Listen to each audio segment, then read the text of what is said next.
नीलाम्बुज श्यामलकोमलाङ्गं सीता समारोपितवामभागं पाणौ महासायकचारुचापं नमामि रामं रघुवंशनाथम्।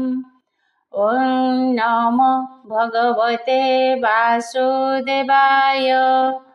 श्रीमद्भागवत महापुराण नवम स्कंध प्रथम अध्याय। नवम स्कंधे कथा सूर्य चंद्र वंश व्यवस्था ताहार प्रथम अध्याय वैवस्वत मनु वंशरे सुद्युम्न नारी रूप होई चंद्र वंश को पूजाई आनंदे अभिमन्यु सुत सुणीन गोविंद चरित व्यास को मोर मुख चाहि बोलई सिरे कर देई।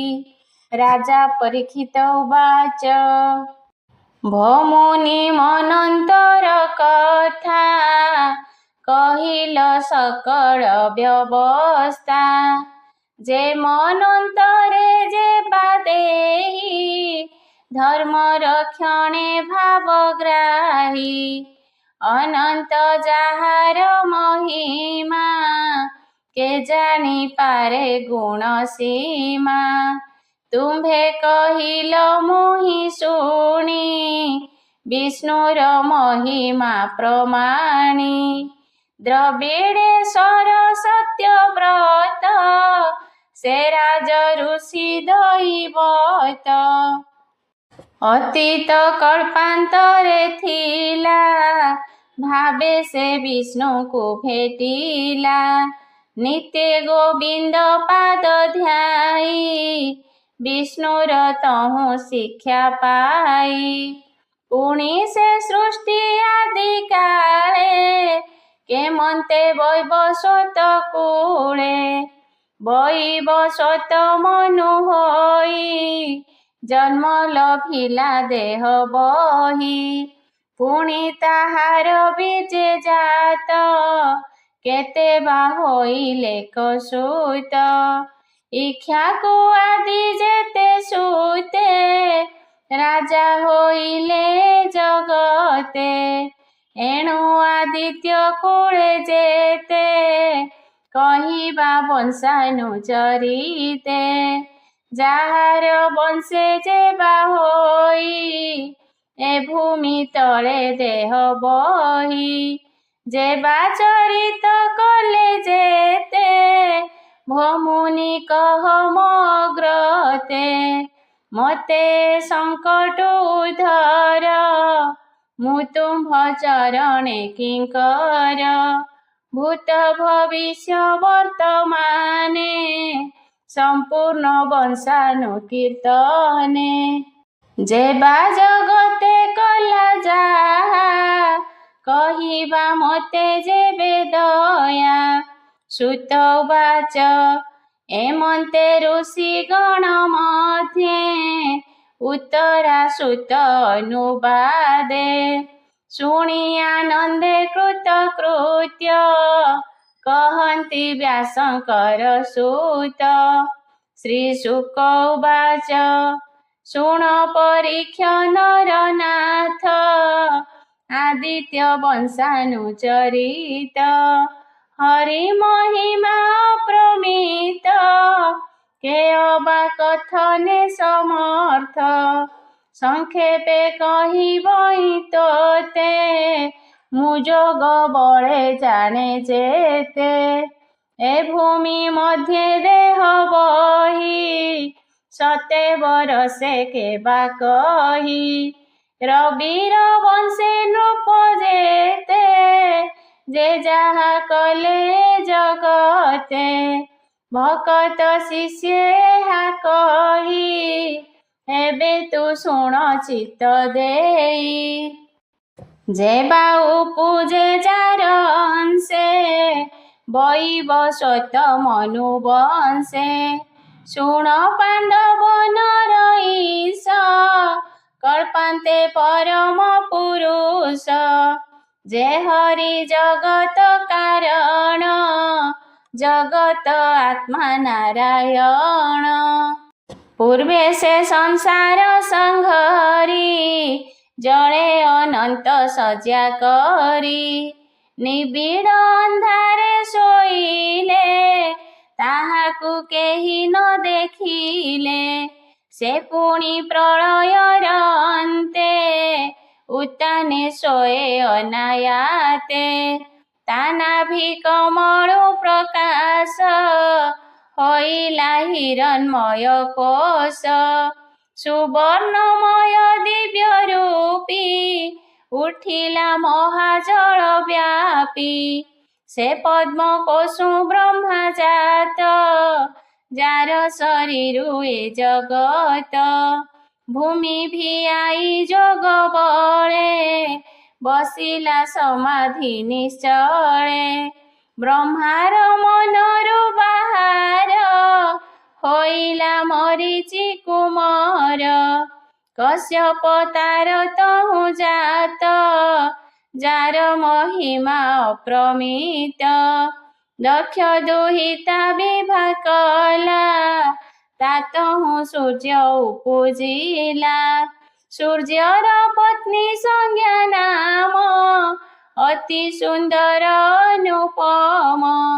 ତାର ଉଦରୁ ଦିବ୍ୟ ତନୁ, ହୋଇଲା ଶ୍ରାଦ୍ଧ ଦେବ ମନୁ। ସେ ପୁଣି ଶ୍ରଦ୍ଧା କନ୍ୟା ଗର୍ଭେ, 10 କୁମର କଲା ଭାବେ। ରୂପେ ଶୋଭିତ ଅନୁପମ, ଶୁଣ ହୋ ତାହାଙ୍କର ନାମ। ଇକ୍ଷ୍ୱାକୁ ନୃଗପୁତ୍ର ବେନି, ସର୍ଯାତି ଦିଷ୍ଟ ଧୃଷ୍ଟ ଘେନି। ପୁଣି କରୁଷ ନରିଷ୍ୟନ୍ତ, ବୃଷଧ୍ର ନଭ ଗୌଦିତ। ହୋଇଲେ ପୁଣି କବି ଆଦି, ଏ ରୂପେ 10 ଯେ ପ୍ରସିଦ୍ଧି। ସେ ଶ୍ରାଦ୍ଧ ଦେବ ପୁତ୍ର ଅର୍ଥେ, ବିଚାରି ବଶିଷ୍ଠ ସଙ୍ଗତେ। ମିତ୍ରା ବରୁଣ ଅର୍ଥେ ଇଷ୍ଟି, ଆରମ୍ଭ କଲା ସେ ପୁତ୍ରେଷ୍ଟି। ଏମନ୍ତେ ତାର ଶ୍ରଦ୍ଧା ନାରୀ, ବଶିଷ୍ଠ ସଙ୍ଗତେ ବିଚାରି। ବୋଲଇ ମୁହିଁ ପୟବ୍ରତା, ଯେମନ୍ତେ ହୋଇବ ଦୁହିତା। ସେ ଅର୍ଥେ ଯଜ୍ଞ ତୁମ୍ଭେ କର, ସେବଇ ଚରଣ ତୁମ୍ଭର। ତା ପୁଣି ହୋତା ଯେ ବାଥିଲା, ବିପ୍ରଙ୍କ ସଙ୍ଗେ ବିଚାରିଲା। ଆହୁତି ଦେଲା କୟୁତ, ଏମନ୍ତେ କନ୍ୟା ହେଲା ଜାତ। ତା ରୂପ ଜଗତ ମୋହିଲା, ତାହାକୁ ଇଳା ନାମ ଦେଲା। ରାତ୍ରେ ସେ କନ୍ୟା ଜନ୍ମ ଦେଖି, ରାଜନ ଶୟନ ଉପେକ୍ଷି। ବୋଲଇ ବିପ୍ରଙ୍କୁ ଅନାଇ, ଏମନ୍ତ ଦେଖିଲା ତ ନାହିଁ। ତୁମ୍ଭେ ସକଳେ ବ୍ରହ୍ମବେତ୍ତା, ଏ କର୍ମ ଅସମ୍ଭବ କଥା। ବ୍ରାହ୍ମଣ କର୍ମ ତନୁ ହୋଇ, ଏ କର୍ମ କଲ କିସ ପାଇଁ। ତୁମ୍ଭେ ଯେ ନିଜ ତପ ବଳେ, ଦଗ୍ଧ କଳୁଷ ଏ ଶୟଳେ। ସଂକଳ୍ପ ହୋଇଲା ଅନ୍ୟଥା, ଏ ବଡ଼ ଅସମ୍ଭବ କଥା। ଅଜ୍ଞାନୀ ଜନଙ୍କର ମତ, ମୋର ସଂକଳ୍ପ ବିପରୀତ। ଏମନ୍ତେ ମନୁର ନିକଟେ, ବଶିଷ୍ଠ ମିଳି ଯଜ୍ଞ ବାଟେ। ହୋତାଙ୍କ ବ୍ୟଭିଚାର ଜାଣି, ମନୁଙ୍କୁ କହନ୍ତି ଯେ ମୁନି। ତୋହର ନିଜ ନାରୀ ବୋଲେ, ଦୁହିତା ଅର୍ଥେ ଯଜ୍ଞ କଲେ। ମୁଁ ଏବେ ସାଧିବି ତୋର୍ଥେ, କହିବି ବିଷ୍ଣୁଙ୍କ ଅଗ୍ରତେ। ଯେମନ୍ତେ କନ୍ୟା ତୋହର ହୋଏ ପୁରୁଷ କଳେବର। ଏମନ୍ତ କହି ମହାଯତି ବିଷ୍ଣୁଙ୍କୁ କଲେ ଦିବ୍ୟ ସ୍ତୁତି। ବଶିଷ୍ଠ ସ୍ତୁତି ବାକ୍ୟ ଶୁଣି ତକ୍ଷଣେ ପ୍ରଭୁ ଚକ୍ରପାଣି। ଇଳା କନ୍ୟାକୁ ବିଷ୍ଣୁ ଚାହିଁ ବୋଇଲେ ପୁତ୍ର ହୁଅ ତୁହି। ତକ୍ଷଣେ ପୁରୁଷ ହୋଇଲା ସୁଦ୍ୟୁମ୍ନ ନାମ ତାର ହେଲା। ନିଜ ଭୁବନେ ଗଲେ ହରି ଏବେ ହୋ ଶୁଣ ଦଣ୍ଡଧାରୀ। ବେଦ ବଚନର ସ୍ୱଭାବ କେ ତାହା ଅନ୍ୟଥା କରିବ।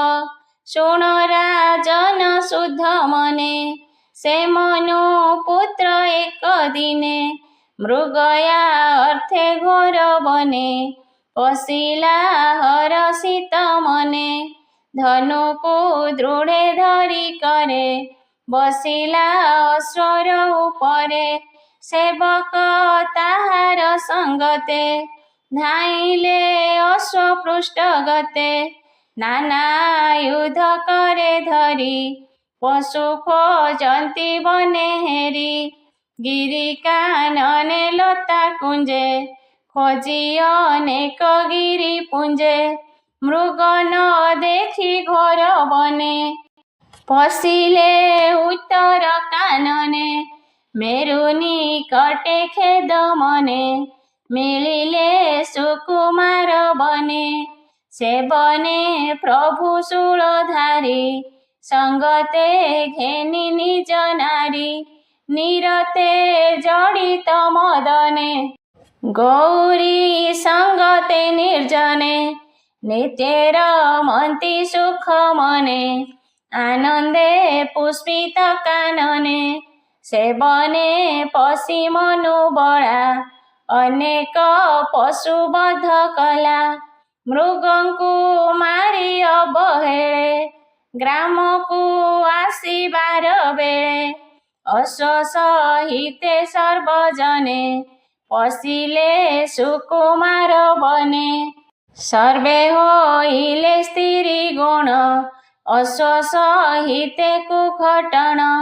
ଚାହାନ୍ତି ଅନ୍ୟ ଅନ୍ୟ ମୁଖେ ସର୍ବେ ରହିଲେ ମନ ଦୁଃଖେ। ସ୍ତ୍ରୀ ସ୍ୱଭାବେ କଲେ ଭ୍ରାନ୍ତି ସଲଜେ ଚଳି ନ ପାରନ୍ତି। ଶୁକ ବଦନୁ ବାକ୍ୟ ଶୁଣି ବୋଲେ ପାଣ୍ଡବ ଚୂଡ଼ାମଣି।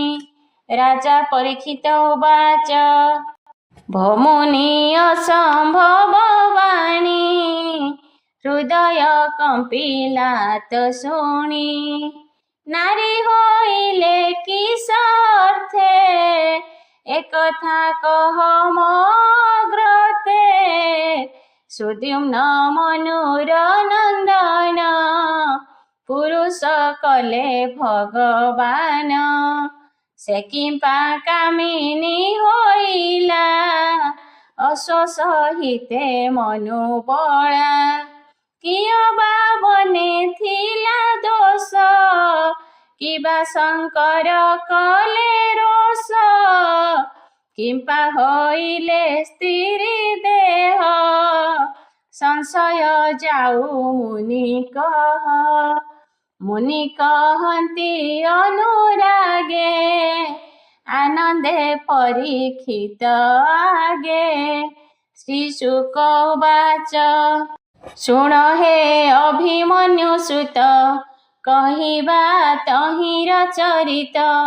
ଶପଥ ଋଷି ଏକ ଦିନେ ଗଲେ ଶଙ୍କର ଦର୍ଶନେ। ଦିଶନ୍ତି ରବି ତେଜ ପ୍ରାୟେ ସେ ବନେ ଚଳନ୍ତି ନିର୍ଭୟେ। ଦୁରୁ ତାହାଙ୍କ ରୂପ ଦେଖି ଅମ୍ବିକା ଶୟନ ଉପେକ୍ଷି। ଶଙ୍କର ସଙ୍ଗ ଛାଡ଼ି ବେଗେ ବସ୍ତ୍ର ପିନ୍ଧିଲେ ବୃକ୍ଷ ଲାଗେ। ଲାଜେ ଲୁଚାଇ କଳେବର ଭୟେ କମ୍ପନ୍ତି ଥରହର। ଶଙ୍କର ରହେ ଅଧୋମୁଖେ ଚାହିଁ ନ ପାରି ମନ ଦୁଃଖେ। ଏମନ୍ତ ମୁନିଗଣ ଚାହିଁ ପାଦେକ ନ ପାରନ୍ତି ଯାଇ। ତାହାଙ୍କ ଗତି ଦେଖିଛନେ ତକ୍ଷଣେ ଗଲେ ଅନ୍ୟ ବନେ। ପଥ ଚଳନ୍ତି ମହାଶ୍ରମେ ମିଳିଲେ ନାରାୟଣାଶ୍ରମେ। ସେ କଥା ଜାଣି ଶୂଳପାଣି ଅମ୍ବିକା ମୁଖ ଚାହିଁ ଭଣି। ପୁରୁଷ ହୋଇ ଯେବେ ଏଥେ ପ୍ରବେଶ ହୋଇବ ବନସ୍ତେ। ତକ୍ଷଣେ ହେଉ ସ୍ତ୍ରୀ ରୂପ ଏମନ୍ତ ରୁଦ୍ର ଦେଲେ ଶାପ। ସେଦିନୁ ମହାଦେବ ରୋଷେ ସେ ବନେ ପୁରୁଷ ନ ପଶେ। ଏବେ ହୋ ଶୁଣ ନରନାଥ ମନୁତ ନୟ ବିପରୀତ। ଅଶ୍ୱସହିତେ ଘୋର ବନେ ସର୍ବେ ଭ୍ରମନ୍ତି ଦୁଃଖ ମନେ। ସେ ବନୁ ଗଲେ ଅନ୍ୟ ବନେ ସୋମନନ୍ଦନ ତପସ୍ଥାନେ। ଭ୍ରମନ୍ତି ଏକୁଆରେ ଧରି ସ୍ୱଭାବେ ସର୍ବେ ମନୋହାରି। ତାହାଙ୍କ ମଧ୍ୟେ ଇଳା ଦେଖି ସେ ବୁଧ ତପସ୍ୟା ଉପେକ୍ଷି। ମନ କଟିଲା କାମ ଭଳେ ତକ୍ଷଣେ ଧରି ତାକୁ କୋଳେ।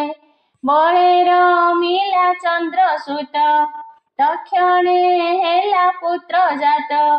ତାହାକୁ ଦେଖି ଗୁଣ ଧାମ ଦେଲେ ସେ ପୁରୁରବା ନାମ। ଏବେ ହୋ ଶୁଣ ପୁରୁବୀର ସେ ବନେ ମନୁର କୁମର।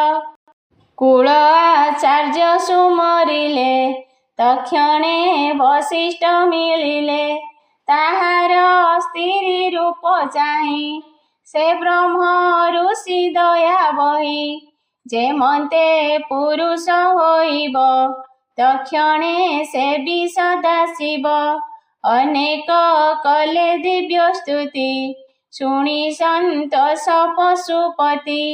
ଆପଣା ବାକ୍ୟ ସତ୍ୟ ଅର୍ଥେ ବଶିଷ୍ଠ ଚାହିଁ ଦୟା ଚିତେ। ବୋଲନ୍ତି ଅମ୍ବିକାର ମଣ ବଶିଷ୍ଠ ମୋର ବାକ୍ୟ ଶୁଣ। ଏ ଯେ ତୋହର ଗୋତ୍ରେ ଜାତ ସ୍ୱଭାବେ ଶ୍ରାଦ୍ଧ ଦେବ ସୁତ। ମାସେ ହୋଇବ କାମିନୀ ପୂର୍ବେ ମୋହର ବାକ୍ୟ ଘେନି। ମାସେ ପୁରୁଷ ହୋଇବ ଜୀବନ୍ତେ ଯେତେ କାଳ ଥିବ। ଏମନ୍ତ ଦେଇ ତାକୁ ବର ତକ୍ଷଣେ ଗଲେ ଶୂଳଧର। ତହୁଁ କେତେକ ଦିନ ଗଲା ମାସକେ ପୁରୁଷ ବଳା। ରାଜ୍ୟ ସେ କଲା ଏହି ମତେ ନିଗମ ବାଣୀ ଅନୁମତେ। ତାହାର ରାଜେ ପ୍ରଜା ଜନେ ବଞ୍ଚନ୍ତି ଦୁଃଖ ସୁଖ ମନେ। ତାର ହୋଇଲେ ତିନି ସୁତ ଶୁଣଃ ନୃପ ପରୀକ୍ଷିତ। ଗୟ ଉତ୍କଳ ପୁତ୍ର ବେନି ବିମଳ ନାମେ ହୋଏ ତିନି। ଦକ୍ଷିଣ ପଥେ ତିନି ରାଜା ସୁଖେ ପାଳିଲେ ଜନ ପ୍ରଜା। ଏମନ୍ତେ କେତେ କାଳ ଗଲା ସୁଦ୍ୟୁମ୍ନ ମନେ ବିଚାରିଲା। ପୁରୁର ବାକୁ ରାଜା କରି ଛାଡ଼ିଲା ପ୍ରତିଷ୍ଠାନ ପୁରୀ। ତପସା ଧନେ ବନେ ଗଲା ସେ ବନେ ଶରୀର ଛାଡ଼ିଲା। ବୋଲଇ ବିପ୍ର ଜଗନ୍ନାଥ ନବମ ସ୍କନ୍ଧେ ଭାଗବତ। ଚନ୍ଦ୍ରବଂଶର ଆଦ୍ୟ ପୀଢ଼ ସୁଜନେ ମନେ କର ଦୃଢ଼। ବଂଶାନୁଚରିତ ଏ ବାଣୀ ଶୁଣି ସଂସାରୁତର ପ୍ରାଣୀ। ଇତି ଶ୍ରୀମଦ୍ଭାଗବତେ ମହାପୁରାଣେ ପାରମହଂସ୍ୟାଂ ସଂହିତାୟାଂ ନବମ ସ୍କନ୍ଧେ ଇଳୋପାଖ୍ୟାନଂ ନାମ ପ୍ରଥମ ଅଧ୍ୟାୟ। ଦ୍ୱିତୀୟ ଅଧ୍ୟାୟ ମନୁପୁତ୍ରଙ୍କ ବଂଶ କଥା। ଦ୍ୱିତୀୟ ଅଧ୍ୟାୟ ବ୍ୟବସ୍ଥା। ଶ୍ରୀଶୁକ ଉବାଚ ସୁଦ୍ୟୁମ୍ନ ଶ୍ରାଦ୍ଧ ଦେବ ବଳା ତପ କରଣେ ବନେ ଗଲା। ପଛେ ଛାଡ଼ିଲା ନିଜ ତନୁ, ତା ଶୁଣି ବୈବସ୍ୱତ ମନୁ। ଅପୁତ୍ର ଭୟେ ସେ ଉଚାଟେ, ମିଳିଲା ଯମୁନାର ତଟେ। ସତେ ବରଷ ଦେବ ମତେ, ସମାଧି କରି ଦୃଢ଼ ଚିତ୍ତେ। ସନ୍ତତି ଅର୍ଥେ ସୂର୍ଯ୍ୟ ବଳା, ବିଷ୍ଣୁ ଚରଣେ ପୂଜା କଲା। ଅନେକ ମତେ ସ୍ତୁତି କରି, ତୋଷିଲା ପ୍ରଭୁ ନରହରି। ପ୍ରସନ୍ନ ହୋଇ ମହାବାହୁ, ବୋଇଲେ 10 ପୁତ୍ର ହେଉ। ଇକ୍ଷ୍ୱାକୁ ଆଦି 10 ପୁତ୍ରେ, ହୋଇଲେ କହିଅଛି ତୋତେ।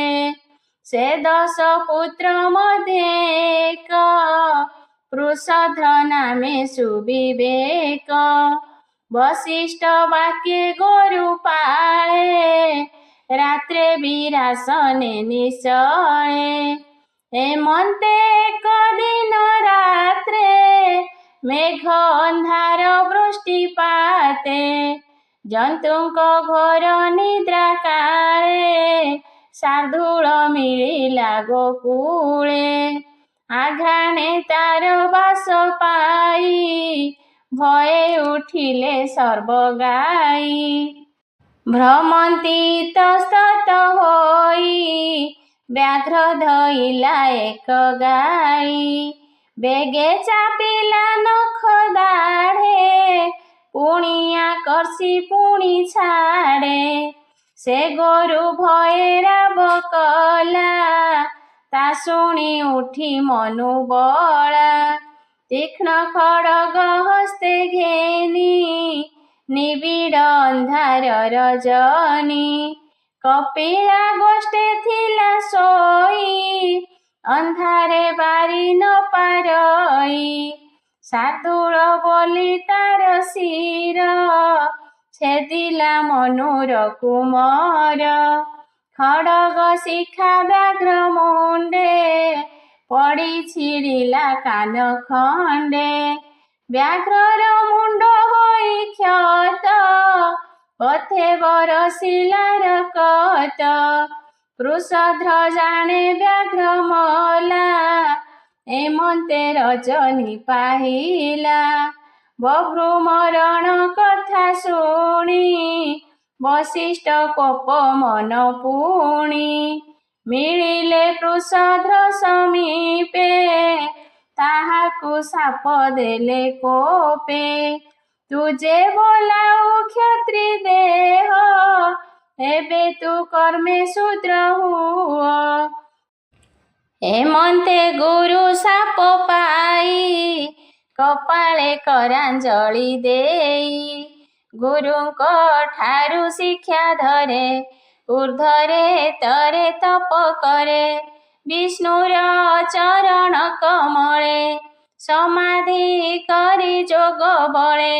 ଆତ୍ମାକୁ ଭାବି ଏକେ ଏକେ, ସକଳ ଭୂତେ ହରି ଦେଖେ।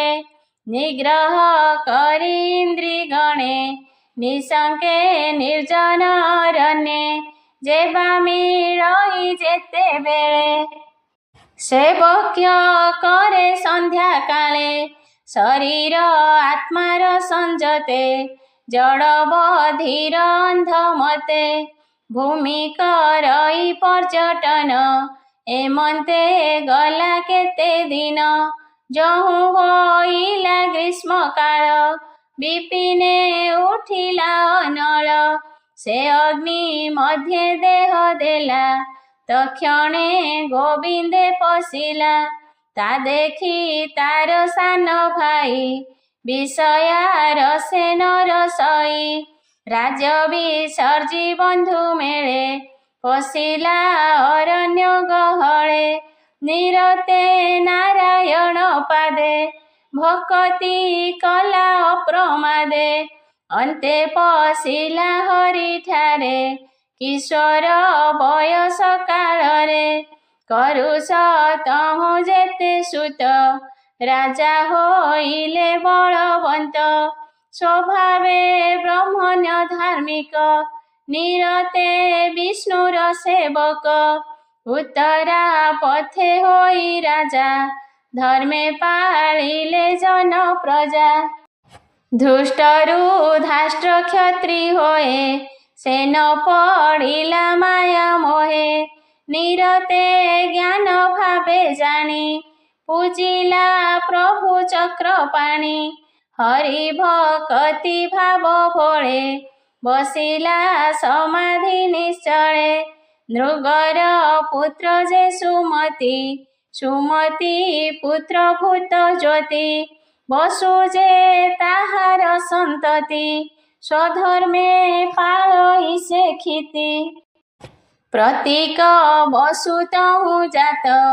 ଓଘବାନ ନାମେ ତା ସୁତ ତାହାର କନ୍ୟା ଓଘବତୀ ସୁଦର୍ଶନ ତାର ପତି ନରିଶନ୍ତର ଯେ ନନ୍ଦନ ନାମ ତାହାର ଚିତ୍ରସେନ ଚିତ୍ରସେନର ପୁତ୍ର ରକ୍ଷ ତହୁଁ ମୀଢ଼ବାନ ପ୍ରତ୍ୟକ୍ଷ ମୀଢ଼ର ପୁତ୍ର କୁର୍ଚ୍ଚ ନାମ ଇନ୍ଦ୍ରସେନ ତାର ନନ୍ଦନ ତାହାଙ୍କ ସୁତ ବିତିହୋତ୍ର ତାତହୁଁ ସତ୍ୟଶ୍ରବା ଜାତ ଉରୁଶ୍ରବା ତାହାଙ୍କ ସୁତ ତାତହୁଁ ଜାତ ଦେବଦତ୍ତ ଅଗ୍ନିବେଶ୍ୟ ତାଙ୍କ ସନ୍ତତି ତାତହୁଁ ଅଗ୍ନି ଉତ୍ତପତି ଅଗ୍ନିବେଶ୍ୟଙ୍କ ଦୁଇ ନାମ ଯେ ଜାତୁ କର୍ଣ୍ଣ ଯେ କାନିନ ଏ ଦୁଇ ନାମେ ମହାରୁଷି ଜଗତ ମଧ୍ୟେ ସଦା ଘୋଷି ତାତହୁଁ ଅଗ୍ନିବେଶ୍ୟାୟନ ନାମରେ ବ୍ରହ୍ମକୁଳ ଜନ୍ମ ଦିଷ୍ଟ ବଂଶର କଥା ମାନ ଏବେ ତୁ ଶୁଣ ହୋ ରାଜନ ନାଭାଗ ନାମେ ଦିଷ୍ଟ ସୁତ କର୍ମେ ସେ ବୈଶ୍ୟ ଜାତି ପ୍ରାପ୍ତ ତାହାର ସୁତ ଭଲନ୍ଦନ ବସ ପ୍ରୀତି ତାର ନନ୍ଦନ ପ୍ରାଂଶୁ ତାହାର ସୁତ ହୋଏ ଯାରୂପ କନ୍ଦର୍ପକୁ ମୋହେ ପ୍ରମତି ନାମେ ତାର ସୁତ ଖନିତ୍ର ତାର ବଂଶେ ଜାତ ଚାକ୍ଷୁଷ ନାମେ ତାର ପୁତ୍ର ବିବଂଶତି ତାହାର ସୁତ ତହିଁରୁ ରମ୍ଭ ହେଲା ଜାତ ଶୁଣ ରାଜନ ପରୀକ୍ଷିତ ଖନି ନେତ୍ର ତାର ବାଳକ ଥିଲା ଯେ ପରମ ଧାର୍ମିକ ତାହାର ସୁତ କରନ୍ଦମ ତାତହୁଁ ଅବିକ୍ଷିତ ଜନ୍ମ ମରୁତ ତାହାର ସନ୍ତତି ସେ ଭୂମି ମଧ୍ୟେ ଚକ୍ରବର୍ତ୍ତୀ ସମ୍ବର୍ତ୍ତ ଅଙ୍ଗିରାର ବଳା ଯାହାର ଯାଗ କରାଇଲା ସେ ଯଜ୍ଞେ ସର୍ବଦେବେ ଆସି ନିତ୍ୟ ଯଜ୍ଞକୁ ପରଶଂସି ବୋଲନ୍ତି ଯଜ୍ଞ ପାତ୍ରେ ଚାହିଁ ଏମନ୍ତ ଦେଖିଲା ତ ନାହିଁ ହିରଣ୍ୟମୟ ବସ୍ତୁ ଦେଖି ରସ ଭୋଜନେ ହୋଇ ସୁଖୀ ଇନ୍ଦ୍ର ମାତିଲେ ସୋମ ଖାଇ ବିପ୍ରେ ମାତିଲେ ଦାନ ପାଇ ଯାର ସଭାରେ ବିଶ୍ୱେ ଦେବା ବାୟୁ ସମେତ କଲେ ସେବା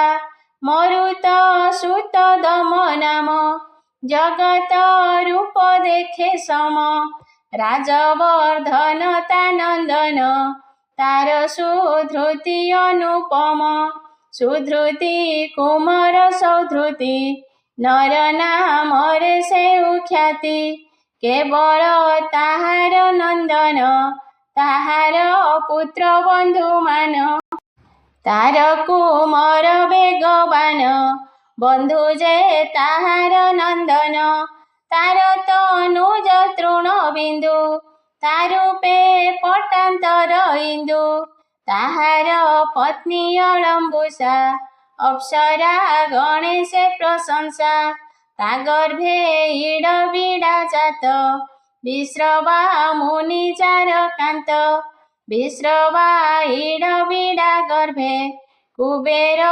ଉପୁଜିଲେ ଭାବେ ସେ ମୁନି ଯୋଗେଶ୍ୱର ବଳା ଆନନ୍ଦେ ପୁତ୍ରେ ଶିକ୍ଷା ଦେଲା। ତୃଣବିନ୍ଦୁର ପୁତ୍ର ଗଣ ଏବେ ତାହାଙ୍କ ନାମ ଶୁଣ ବିଶାଳ ଶୂନ୍ୟ ବନ୍ଧୁଆର ଧୂମ୍ରକେତୁ ଆଦି କୁମର ବୈଶାଳୀ ପୁରୀ ଯେ ନିର୍ମାଇ ତାତହୁଁ ହେମଚନ୍ଦ୍ର ହୋଇ ଧୂମ୍ରାକ୍ଷ ନାମେ ତାର ସୁତ ତାର ମହିମାଲୋକିତ ସଂଯମ ତାହାର ତନୁଜ ତହୁଁ କୃଶ୍ୱାସ ଯେ ଦେବଜ କୃଶାସ ପୁତ୍ର ସୋମଦତ୍ତ ତାର ମହିମା ଅଦ୍ଭୁତ ଅନେକ ଅଶ୍ୱମେଧ କଲା ପରମ ବ୍ରହ୍ମେ ସେ ପଶିଲା ସୁମତି ସୋମଦତ୍ତ ବଳା ରୂପେ ବିରାଜେ କାମ କଳା ତାର କୁମର ମହାଶୟ ଯାହାର ନାମ ଜନ୍ମେ ଜୟ ବିଶାଳ ବଂଶେ ଏତେ ରାଜା ସୁଖେ ପାଳିଲେ ଜନ ପ୍ରଜା ଯଶ ତାହାଙ୍କ ନିଜ ଧନ ସକଳ ଗୁଣେ ବିଦ୍ୟମାନ ଏମନ୍ତେ କହିଲି ମୁଁ ତୋତେ ତୋ ଆଗେ ବଂଶାନୁଚରିତେ ଏହା ଯେ ଶୁଣନ୍ତି ଗୁଣନ୍ତି ଅପୁତ୍ରେ ସୁପୁତ୍ର ଲଭନ୍ତି କମଳା ରହେ ତା ଭୁବନେ ଯଶ ବଢ଼ଇ ଦିନେ ଦିନେ। ବୋଲଇ ଦାସ ଜଗନ୍ନାଥ ନବମ ସ୍କନ୍ଧେ ଭାଗବତ ଇତି ଶ୍ରୀମଦ୍ଭାଗବତେ ମହାପୁରାଣେ ପାରମହଂସ୍ୟାଂ ସଂହିତାୟାଂ ନବମ ସ୍କନ୍ଧେ ବଂଶାନୁଚରିତଂ ନାମ ଦ୍ୱିତୀୟ ଅଧ୍ୟାୟ। ହରି ଶରଣଂ ହରି ଶରଣଂ ହରି ଶରଣଂ ହରି ଶରଣଂ ଗୁରୁ ଶରଣଂ ଗୁରୁ ଶରଣଂ ଗୁରୁ ଶରଣଂ ଗୁରୁ ଶରଣଂ ବାବା ଶରଣଂ ବାବା ଶରଣଂ ବାବା ଶରଣଂ